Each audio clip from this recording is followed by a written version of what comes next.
Hello everyone, let's spend a day with us. आज चाहिँ म र मेरो बहिनी रेडी भएर मितामोडतर्फ लाग्यो। यहाँ चाहिँ हामी जाँदैछौँ बाटोतिर अनि गइसकेपछि हामीले अटो रोकायौँ। अटो रोकाइसकेपछि अटोमा चढ्यौँ। ठाउँ पुग्ने थिएन, त्यही भएर म चाहिँ अगाडि बसेँ। अनि त्यस पछाडि क्याफे जाने भन्यो अनि वृक्ष क्याफे गएको। वृक्ष क्याफे चाहिँ त्यहाँ क्लिनिङ हुँदै रहेछ अनि अलिक भिड पनि रहेछ, त्यही भएर त्यहाँबाट फर्क्यौँ। अनि फेरि हामी हिँड्दै हिँड्दै गयौँ अनि त्यस पछाडि एकछिन हिँडिसकेपछि घाम भयो अनि अटो चढ्यौँ।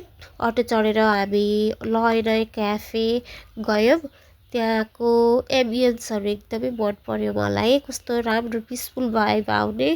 अनि एकछिन फोटो खिच्यौँ, भिडियो बनायौँ। त्यस पछाडि आइस लाटे अर्डर गऱ्यौँ र आइस लाटे खाँदै कुरा गर्न थाल्यौँ। एकछिन त्यहाँ बसिसकेपछि चाहिँ हामीलाई त्यहाँ बस्दा फेरि अल्छी लाग्यो अनि हामी चटपटी खानु चन्द्रगढी गयौँ, भाइरल चटपटी खान। तर त्यस्तो मिठो कहाँ एक्सपेक्ट गरे अनुसार चाहिँ भएन, एभरेजै थियो। र त्यस पछाडि